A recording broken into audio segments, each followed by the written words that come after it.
Hello guys, welcome to my YouTube channel learn with consistency. तो आज की class में हम डिस्कस करेंगे ब्लूम्स की टैक्सोनॉमी। देखो, ये जो ब्लूम्स की टैक्सोनॉमी है ये बहुत ज़्यादा इम्पॉर्टेंट टॉपिक है। इससे बहुत सारे क्वेश्चंस है वो एनटीए पूछती है। कल की क्लास में हमने लेवल्स ऑफ टीचिंग पढ़ा था, जिसमें हमने 3 तरीके के लेवल्स को डिस्कस किया था: मेमोरी लेवल, अंडरस्टैंडिंग लेवल और रिफ्लेक्टिव लेवल। और आज की क्लास में हम ब्लूम्स की टैक्सोनॉमी को पढ़ेंगे। ठीक है, तो आइए आज की वीडियो को हम स्टार्ट करते हैं। सबसे पहले हम ये देखेंगे कि ब्लूम्स की टैक्सोनॉमी होती क्या है। देखो, ब्लूम्स की टैक्सोनॉमी एक हिरार्कियल मॉडल है। मतलब इसमें हिरार्की दी गई है, जिसमें लर्निंग के ऑब्जेक्टिव्स को कुछ लेवल्स में कैटेगराइज किया गया है। क्या बोला है कि ब्लूम्स की टैक्सोनॉमी एक हिरार्कियल मॉडल है, जिसमें लर्निंग के ऑब्जेक्टिव्स को कुछ लेवल्स में कैटेगराइज किया गया है उनके कॉम्प्लेक्सिटी के बेसिस पे। और ये जो ब्लूम्स की टैक्सोनॉमी है ये पब्लिश्ड कब हुई थी? ये 1956 में पब्लिश्ड हुई थी बेंजामिन ब्लूम के द्वारा। और इसको फिर 2001 में जो ब्लूम्स की इनिशियल टैक्सोनॉमी थी, ठीक है, उसको रिवाइज्ड किया गया था, जिसमें ये बताया गया है कि किस तरीके से लर्निंग है वो एक एक्टिव प्रोसेस होती है, ना कि पैसिव। ब्लूम्स के टैक्सोनॉमी में 3 तरीके के डोमेन्स आते हैं। कितने तरीके के डोमेन्स होते हैं? 3 तरीके के: कॉग्निटिव, अफेक्टिव और साइकोमोटर। देखो, हर डोमेन में जो लर्निंग होती है उसमें डिफरेंट नंबर ऑफ लेवल्स हैं। ठीक है, मतलब हर डोमेन में, चाहे फिर वो कॉग्निटिव हो, अफेक्टिव हो, साइकोमोटर हो, तीनों डोमेन्स में कुछ लेवल्स दे रखे हैं जो हमारे from simple to complex structure पे बेस्ड है। देखो, ब्लूम्स की टैक्सोनॉमी में मैंने आपको बताया 3 तरीके के डोमेन होते हैं: कॉग्निटिव डोमेन, अफेक्टिव डोमेन और साइकोमोटर डोमेन। कॉग्निटिव का मतलब होता है जो हमारे माइंड से रिलेटेड है।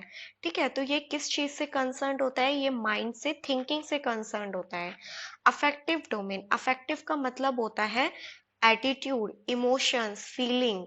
ठीक है, तो मतलब ये एटीट्यूड, इमोशन और फीलिंग से कंसर्न है। और साइकोमोटर देखो, मोटर इसमें आ रहा है, मोटर इससे आपको ध्यान रखना है कोई पर्टिकुलर स्किल। ठीक है, तो ये हमारा स्किल से रिलेटेड होता है। तो देखो, इन तीनों डोमेन्स के आपको कीवर्ड्स का ध्यान रखना है। अगर आपको इन तीनों डोमेन्स के कीवर्ड्स पता होंगे तो आप इजीली क्वेश्चन बना लोगे। अब पढ़ते हैं हम सबसे पहले कॉग्निटिव डोमेन 1956 में आया था, और ये हमारा किससे कंसर्न होता है? Thinking and intellect.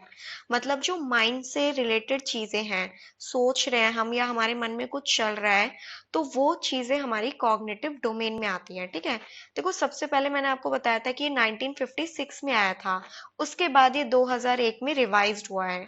जब ये 1956 में आया था तो ये नाउन की फॉर्म में था, और 2001 में ये वर्ब की फॉर्म में है।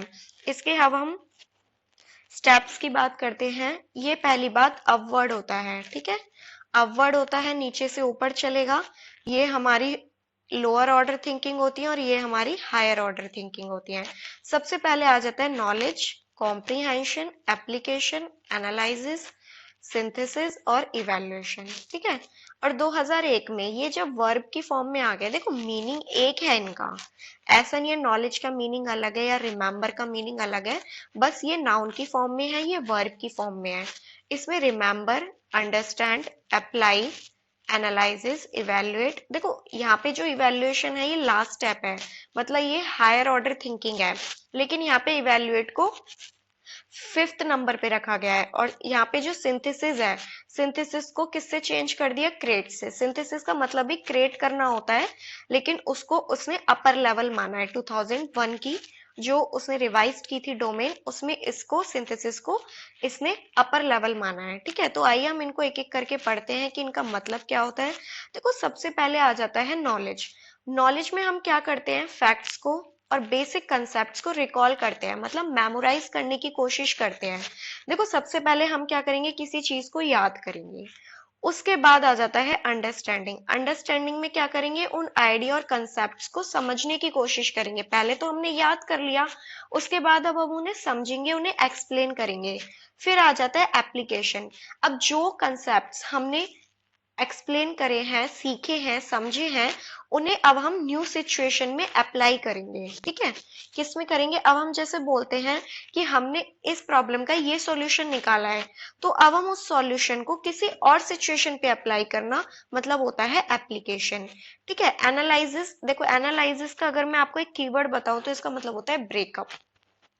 ब्रेकअप गलत सेंस में नहीं लेना, ठीक है। ब्रेक मतलब एनालिसिस में क्या होता है कि जैसे कोई पार्ट है, ठीक है, उसके छोटे छोटे पार्ट बना दिए। क्या कर दिए? उसके छोटे छोटे पार्ट बना दिए, मतलब हमने एक इंफॉर्मेशन को उस छोटे छोटे कंपोनेंट्स में डिवाइड कर लिया। और फिर उसके बाद आ जाता है सिंथेसिस। सिंथेसिस में क्या होता है? जहां पे हम क्या करते हैं, एज अ होल अब उन कंपोनेंट्स को हम क्या करेंगे, जोड़ेंगे और एज अ होल हम उसको देखेंगे, उसको समझेंगे। फिर आ जाता है इवेल्युएशन। इवेल्युएशन अपर लेवल की थिंकिंग प्रोसेस होता है, जिसमें हम इवेल्युएट करते हैं, एसेस करते हैं और एक जस्टिफिकेशन देते हैं, मतलब जजमेंट पास करते हैं। ठीक है, तो ये जो हमारे 6 तरीके के होते हैं कॉग्निटिव डोमेन में। देखो इससे ना हमेशा क्वेश्चन बनता है, आपसे सीक्वेंस पूछा जाता है और दूसरा क्वेश्चन ये बनता है, आपसे ये पूछा जाता है कि इनमें से कौन सा हायर ऑर्डर है और कौन सी लोअर ऑर्डर है। तो देखो ऑब्वियस सी बात है, नॉलेज, अंडरस्टैंडिंग, एप्लीकेशन, ये हो गई हमारी लोअर ऑर्डर। ठीक है, ये हो गई हमारी लोअर ऑर्डर। और इवेल्युएशन, सिंथेसिस, एनालिसिस, ये हो गई हमारी हायर ऑर्डर। दूसरा क्वेश्चन इससे बनता है। और इसमें एक मैच द कॉलम भी बनता है, जिसमें आपको ये नेम्स दे रखे होंगे और दूसरी साइड इनके ये मीनिंग्स दे रखे होंगे और आपको मैच करने हैं। ठीक है, अब हम पढ़ते हैं दूसरा डोमेन। देखो दूसरे डोमेन का मतलब होता है अफेक्टिव, जो मैंने आपको बताया था, जो हमारे अंदर जो फीलिंग्स हैं, इमोशंस हैं, एटीट्यूड है, उससे रिलेट करता है। और ये 1964 में दिया गया था ये डोमेन। ये भी हमारा क्या होता है, अपवर्ड होता है। सबसे पहले रिसीविंग, रिस्पॉन्डिंग, वैल्यूइंग, ऑर्गेनाइजिंग, करेक्टराइजिंग। देखो अब इनका एक एक करके मीनिंग पढ़ते हैं। सबसे पहले होता है रिसीविंग। रिसीविंग का मतलब होता है बेसिक अवेयरनेस, जहां पे हम सिर्फ पैसिवली किसी चीज को सुन रहे हैं, उसका मतलब नहीं समझ रहे, सिर्फ हम क्या कर रहे हैं, सुन रहे हैं। फिर उसके बाद होता है रिस्पॉन्डिंग। रिस्पॉन्डिंग में होता है जहां पे हम एक्टिवली पार्टिसिपेट कर रहे हैं, अब हमने चीजों को रिस्पॉन्ड करना स्टार्ट कर दिया। ठीक है, फिर तीसरा होता है वैल्यूइंग। वैल्यूइंग में क्या होता है कि जब हम रिस्पॉन्ड कर रहे हैं तो उसके बाद जो वैल्यू है, मतलब जो हमें सीखने को मिल रहा है, उन वैल्यूज को हम अपने अंदर कैप्चर कर लेते हैं। फिर आ जाता है ऑर्गेनाइजिंग। ऑर्गेनाइजिंग में क्या होता है, अब हमने डिफरेंट डिफरेंट वैल्यूज ग्रैस्प कर ली, अब उन्हें हम क्या करेंगे, उन वैल्यूज को हम प्रायोरिटी के अकॉर्डिंग सेट करेंगे कि अच्छा पहले ये वाली वैल्यू इंपॉर्टेंट है, फिर ये वाली, फिर ये वाली, इस तरीके से। और नेक्स्ट आ जाता है करेक्टराइजिंग। इसको हम इंटरनलाइजिंग वैल्यूज भी बोलते हैं। ठीक है, इसका मतलब क्या होता है कि जब हम पर्टिकुलर वैल्यू को, पर्टिकुलर वैल्यूइंग सिस्टम को हम अपने अंदर, हम अपने बिहेवियर का पार्ट बना लेते हैं, उसे हम करेक्टराइजिंग बोलते हैं। ठीक है, इससे क्या होता है, किसी पर्टिकुलर पर्सन का बिहेवियर चेंज हो जाता है। ओके, तो ये हमारा हो गया अफेक्टिव डोमेन। अब आ जाता है हमारे पास साइकोमोटर डोमेन। ये हमारा 1972 में आया था और ये हमारा पर्टिकुलर स्किल से रिलेटेड होता है, जहां पे हम किसी स्किल को सीखते हैं। देखो ये भी हमारा अपवर्ड होता है। सबसे पहले इमिटेशन, मैनिपुलेशन, प्रिसीशन, फिर आर्टिकुलेशन, फिर नेचुरलाइजेशन। मैं आपको इसको एक एग्जाम्पल के थ्रू सिखाती हूँ। जब भी आप कार सीखने की सोचते हो, सबसे पहले जिस भी पर्सन से आप कार सीखते हो, सबसे पहले होता है इमिटेशन।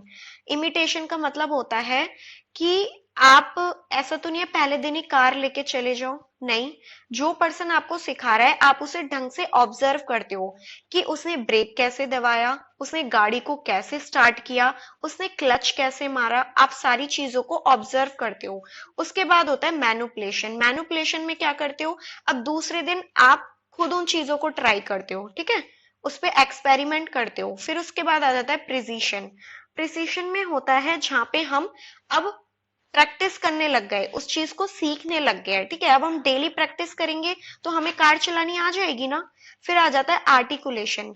आर्टिकुलेशन में क्या होता है कि अब हम में इतनी प्रैक्टिस हो गई है कि अब हम अच्छे से कार चलाना सीख गए हैं, एफिशिएंसी आ गई हमारी स्किल में। फिर आ जाता है नेचुरलाइजेशन। नेचुरलाइजेशन का मतलब होता है कि अब वो स्किल हमारे अंदर इंटरनलाइज्ड हो गई है। ठीक है, मतलब वो हमारे बिहेवियर का पार्ट बन गई है। अब एक तरफ गाड़ी भी चला रहे हैं, एक तरफ फोन पे भी बात कर रहे हैं, मतलब सब कुछ चल रहा है। ठीक है, अब हम इतने परफेक्ट हो गए हैं। तो आपको ये समझ में आ गया होगा, आई होप। आज की क्लास में हमने पढ़ा था कि हमारे पास 3 तरीके के डोमेन होते हैं, कॉग्निटिव डोमेन, अफेक्टिव डोमेन और साइकोमोटर डोमेन। कॉग्निटिव डोमेन जो हमारे माइंड से रिलेटेड होता है, थिंकिंग से। अफेक्टिव डोमेन होता है जो हमारा एटीट्यूड, फीलिंग और इमोशन से रिलेटेड होता है। साइकोमोटर होता है जो हमारा स्किल से रिलेटेड होता है। अब इनके जो ये स्टेप्स दे रखे हैं, इनको आप निमोनिक के थ्रू याद कर सकते हो। जैसे के सी, इसका फर्स्ट लेटर ले लिया, इसका फर्स्ट, सबका फर्स्ट लेटर ले लिया, के सी ए एस ई, के सी आ से। ठीक है, ऐसे ही इसका रू आ ई सी। ठीक है, अब जो हमारा अफेक्टिव डोमेन है, इसका भी आप याद कर सकते हो, आर आर वी ओ सी, मतलब आर स्क्वेयर वी ओ सी। ठीक है, और साइकोमोटर डोमेन का भी, इसका तो बहुत इजी है, आई एम पेन। ठीक है, आई एम पेन। आई का मतलब इमिटेशन, मैनिपुलेशन, प्रिसीशन, आर्टिकुलेशन और नेचुरलाइजेशन। ठीक है, इस तरीके से आप इनको निमोनिक्स के थ्रू याद कर सकते हो। आई होप आपको ये क्लास आज की समझ में आई गई होगी। ये बहुत ही इंपॉर्टेंट टॉपिक है डियर स्टूडेंट्स, ब्लूम्स की टैक्सोनॉमी, और इससे हमेशा क्वेश्चन पूछा जाता है। मैं आपके लिए पीवाईक्यू की सीरीज भी लेके आऊंगी, जिसमें मैं हर इंपॉर्टेंट टॉपिक्स के पीवाईक्यूज को भी डिस्कस करूंगी।